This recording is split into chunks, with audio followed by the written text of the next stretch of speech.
नमस्कार दोस्तों, जय हिंद। आप सभी का आज की इस लाइव क्लास के अंदर हार्दिक स्वागत है। आज हम बात करने वाले हैं इस क्लास के अंदर जो राजस्थान की प्रमुख नदियां हैं उनके बारे में। तो इससे पहले जो क्लास हुई थी उसके अंदर हमने देखा था जो लूनी रिवर है उसके बारे में, और आज हम देखने वाले माही रिवर के बारे में, यानी माही नदी के बारे में। तो आप इस क्लास को पूरा देखिए, चाहे आप राजस्थान में किसी भी कंपटीशन एग्जाम की तैयारी करते हो तो आज का ये वीडियो आपके लिए बहुत ज़्यादा यूजफुल होने वाला है। तो चलिए क्लास करते हैं स्टार्ट। तो बात करते हैं माही नदी के बारे में, यानी माही रिवर।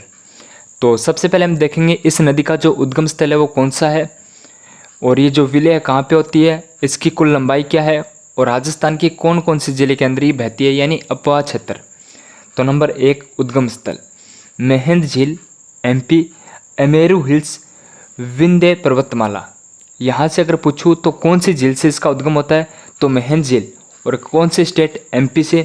अगर बात करें कौन सी पहाड़ी, अमेरू हिल्स से। अगर बात करें कौन सी पर्वतमाला, विंध्य पर्वतमाला। तो इसके अंदर कम से कम 4 से 5 क्वेश्चन बन रहे हैं आपके। अगर आपसे पूछे माही नदी का उद्गम कौन सी पर्वतमाला से होता है, तो विंध्य पर्वतमाला। और कौन सी पहाड़ी से, अमेरू हिल्स से, यानी अमेरू की पहाड़ी। और कौन से स्टेट, एमपी से। और कौन सी झील, मेहंद झील। अब बात करते हैं इसका जो संगम या विलय है वो कहाँ पे होता है, खंबात की खाड़ी गुजरात के अंदर, ठीक है।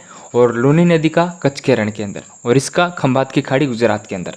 अगर बात करें इसकी कुल लंबाई कितनी है, तो 576 किलोमीटर, ठीक है, 576 किलोमीटर। अगर बात करें राजस्थान में इसकी कुल लंबाई कितनी है, तो 171 किलोमीटर, ठीक है, 171 किलोमीटर इसकी राजस्थान के अंदर लंबाई है।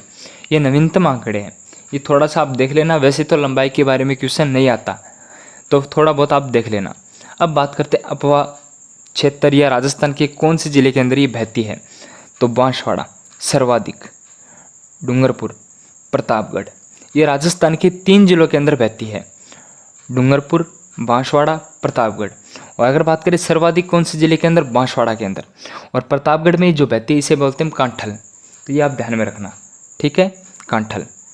अब बात करते हैं इसकी जो सहायक नदियाँ है उसके बारे में। जो ट्रिक है वो कौन सी है, एग्जाम में आ सकता है माही नदी के निम्न में से सहायक नदी नहीं है या है। तो आपको ये ट्रिक याद रखनी है, एक छोटी सी ट्रिक है। ए अन्ना 4 पाई में सो जा। इसको आप 2 से 3 बार आपको रिवीजन करना है। ट्रिक क्या है दोबारा सुन लीजिए। ए अन्ना 4 पाई में सो जा। तो ए से होगा ईरू या एराओ, अन्ना से होगा अनास, 4 पाई से होगा चाप, ठीक है, मे से होगा मोरेन, ठीक है, सो से होगा सोम, और जा से होगा जाखम नदी। तो इसकी सहायक नदियाँ है अनास, चाप, सोम, जाखम, मोरेन या ईरू या एराओ, ठीक है। अब बात करते हैं इसकी जो विशेषताएं हैं महत्वपूर्ण, वो क्या है। और यहाँ से भी एग्जाम के अंदर क्वेश्चन हर बार एग्जाम के अंदर आता है। तो सबसे पहले हम देखेंगे विशेषता के अंदर इस नदी के जो उपनाम है वो कौन कौन से हैं। इसे बोलते हैं कांठल की गंगा, ठीक है, बागड़ की गंगा, ठीक है, बागड़ की गंगा, कांठल की गंगा, आदिवासियों की गंगा, दक्षिण राजस्थान की सवर्ण रेखा या नदी। अगर आपसे पूछे निम्न में से दक्षिणी राजस्थान की सवर्ण रेखा तो किसे कहा जाता है, तो माही नदी को। तो ये आपको ध्यान में रखना है। 4 इसके उपनाम है, बागड़ की गंगा, कांठल की गंगा, आदिवासी की गंगा और दक्षिण राजस्थान की सवर्ण रेखा। एक मिनट।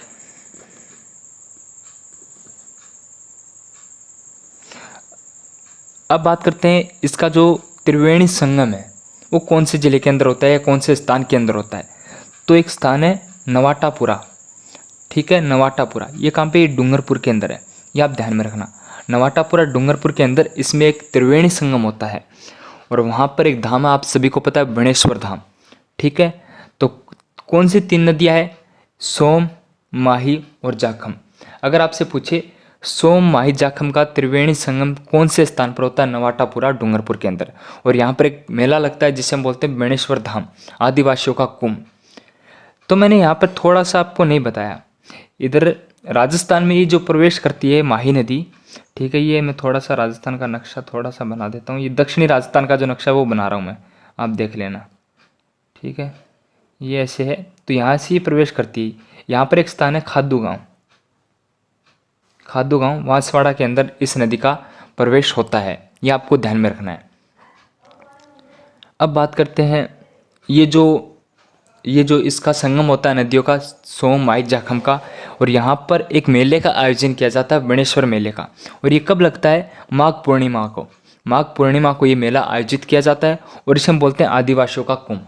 अगर आपसे पूछे आदिवासियों का कुंभ किसे कहा जाता है? बेणेश्वर धाम को। मेला कब? माघ पूर्णिमा को। ठीक है। और इस मेले के अंदर सर्वाधिक जनजाति कौन सी आती है? स्टार लगा लो, अगर एग्जाम में अगर पूछे तो यहाँ से अच्छा क्वेश्चन बन रहा है। ठीक है। इस मेले में सर्वाधिक आने वाली जनजाति कौन सी? भील। तो ये आपको ध्यान में रखना है। और ये विश्व की एकमात्र नदी है जो कर्क रेखा को 2 बार काटती है। कर्क रेखा को 2 बार काटती है। कौन सी? माही नदी। अब साथियों, एग्जाम के अंदर ये क्वेश्चन नहीं आते कि राजस्थान में कौन सी नदी उल्टे यू आकार की है या कर्क रेखा को 2 बार काटने वाली नदी कौन सी है, तो मैंने नहीं बताया आपको। और ये याद रख लेना, कर्क रेखा को 2 बार काटने वाली नदी कौन सी है? तो माही नदी, माही रिवर। अब 3 नंबर पॉइंट है सुजलाम सुफलाम परियोजना। ये ध्यान में रखना भाई, अगर कोई अच्छा सा एग्जामिनर हो, अगर आपसे माही नदी के बारे में अगर क्वेश्चन पूछे, अगर यहाँ से क्वेश्चन आए तो बहुत शानदार क्वेश्चन बन रहा है। सुजलाम सुफलाम परियोजना कौन सी नदी से संबंधित है? तो माही नदी से। और माही नदी की सफाई के लिए चलाया गया एक कार्यक्रम है। कौन सा? अगर आपसे पूछे माही नदी को सफाई के लिए चलाया गया जो कार्यक्रम है उसका क्या नाम है, तो ये होगा सुजलाम सुफलाम परियोजना। नोट, ये जो सुजलम ये परियोजना है वो कहाँ पे? ये स्थित है बाड़मेर के अंदर। ये परियोजना किसके द्वारा संचालित की जा रही है ये आपको कमेंट बॉक्स के अंदर बताना है। जो सुजलम परियोजना बाड़मेर के अंदर है उसका संचालन किसके द्वारा किया जा रहा है? ठीक है, ये आपको कमेंट सेक्शन में बताना है। अब बात करते हैं 5 नंबर पॉइंट, राजस्थान के दक्षिण में प्रवेश कर पश्चिम की ओर बहने वाली नदी माही रिवर। ये ध्यान में रखो तो रख लेना, वैसे एग्जाम में नहीं आने वाला, यहाँ से आ सकता है एग्जाम के अंदर। ठीक है। इसके जो प्रमुख बांध है वो कौन कौन से हैं? माही बांध परियोजनाएं, माही बजाज सागर परियोजना बांसवाड़ा, या बांध भी बोल सकते हो आप। कागदी पिकअप बांध बांसवाड़ा, कडाणा बांध गुजरात। ठीक है, ये आपको ध्यान में रखना। इस नदी पर 3 बांध है, 2 तो राजस्थान के अंदर है और एक गुजरात के अंदर है। माही बजाज सागर बांसवाड़ा, कागदी पिकअप बांसवाड़ा, कडाणा गुजरात। ठीक है। उद्गम से संगम की ओर, तो ये आपको भी ध्यान में रखना है। ये कुछ परियोजनाएं हैं वो आप देख लेना। सोम कागदर परियोजना ये कौन से जिले के अंदर चलाई जा रही है? उदयपुर के अंदर। सोम कमला अम्बा परियोजना डूंगरपुर के अंदर। जाखम बांध इस नदी के ऊपर प्रतापगढ़ में सबसे ऊंचा बांध है राजस्थान का, और इसकी लंबाई अगर बात करें तो 81 मीटर। अगर आपसे पूछे राजस्थान का सबसे लंबा बांध कौन सा है या सबसे ऊंचा बांध कौन सा है, तो जाखम बांध है। सॉरी, सबसे ऊंचा बांध है। ठीक है, तो जाखम है कौन सी नदी पर है? तो माही रिवर पर। तो ये जो परियोजना इसके बारे में एग्जाम में आ चुका है, सोम कमला अमला परियोजना का राजस्थान के कौन से जिले से संबंधित है? डूंगरपुर से। तो आज के लिए सिर्फ इतना ही। जो माही नदी है वो हमने कंप्लीट कर ली है 6 से 7 मिनट के अंदर। माही एक परियोजना है, ठीक है, माही विद्युत परियोजना, वो हम नेक्स्ट क्लास के अंदर देखने वाले हैं। तो इसी के साथ जय हिंद, जय भारत।